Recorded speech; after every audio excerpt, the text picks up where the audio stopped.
Okay, everybody, I'm back. So I'm going to recap with this Ford Econoline frame that I've been making and fabricating. I'm going to show you where I had to take the mock-up engine, make the motor mounts, and the frame mounts for the motor mounts. Also the transmission mount. I've had to modify the frame a little bit more to accommodate setting the engine and transmission back. So, because remember, we're putting a supercharger and we need some more real estate up front of the engine to mount the supercharger, mount intercoolers, just all the hardware that goes along with doing something custom like this. But I'm going to show you what I did. I had to make new mounts. We were going to mount it solid, and then I decided, well, a little bit of, rubber isolation would be good. So I made some spool mounts out of some urethane bushings and some metal inserts, and I made it out of mild tubing because I had the customer buy some roll bar tubing, and I think it's 22 gauge, I think. But anyway, made perfect mounts. I TIG welded them together, cut up the plates. Of course, man can grind them down a little bit nicer and get them to look even nicer than they are now and have them powder coated. But I'm going to show you what I did to the frame real quick. Kind of cool because I also incorporated a removable Driveshaft loop in case he wants to go to the track and have some fun like that. So, it ought to be kind of cool. But I wanted to show everybody so everybody can keep up with the progress before I marry the frame to the body. And that will be the next segment. But for this one, I'm going to show you where I'm at right before I start marrying the body to the frame.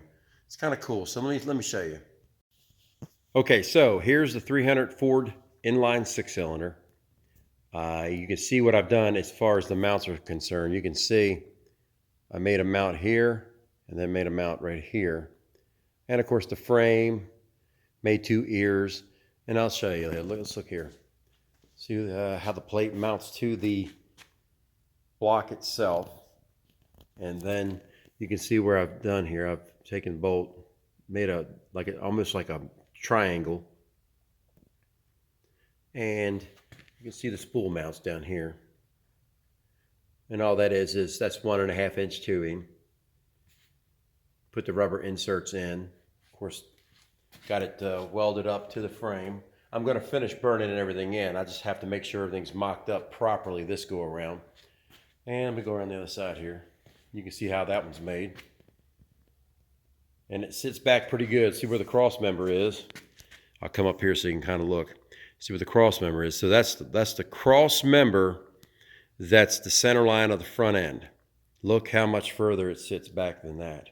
This would be a nice little cavity right in here for the supercharger. And then we're going to go around here, show you what I did. Now, obviously, you do it with a level frame. See the bubble level. You level it, like I said before, you level it this way, and then you level it this way. Everything's leveled, and it's sitting on stands, as you can see. And there's back here, there's stands on the corner. See them back there. Of course, the suspension and all. I showed that last time. I'm not going to recap all that, but here's what I did with the transmission. Made the ears come out. Now, what I was talking about was cutting the cross member out of this thing. Looky here.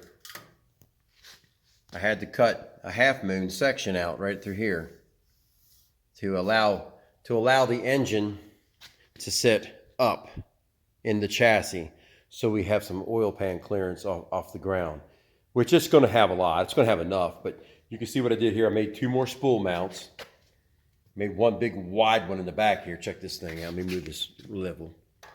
So check it out.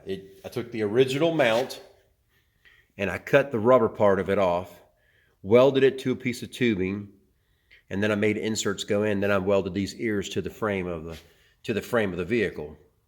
And I'm going to come in when I dismantle this frame, I'm going to take everything off the frame, flip it up so I can burn everything in, stand and looking at the weld so I can have good penetration. But I will take and fill this in and cut this off right here. Maybe bend it for the circumference of that opening.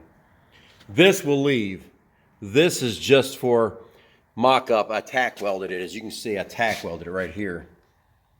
And that's just holding that in place so heat, and when I was cutting on, nothing will move around. But here's my cross member, well, the actual drive shaft loop. Check this thing out. Now, of course, I got the level on it. Of course, it's level this way, that way, if you can see the level. But anyway, you remove these two bolts right here, which we'll have snap-in pins, and like a tractor uses an implement on a tractor.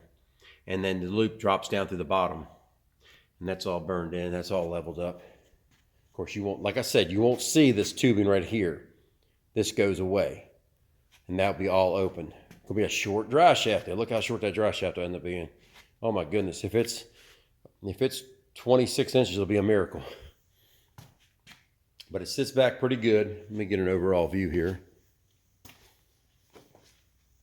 Like I said, you know, we're making progress, making more and more by the day. Now that this is all mocked up, I can remove the engine, transmission, and suspension, burn the whole frame in, and then start cutting the body and lowering the body on it, and start making custom floors. And that will be another segment. But look here what I've got going on. Keep following me on YouTube, and like it and share it with other people if you like what I'm doing.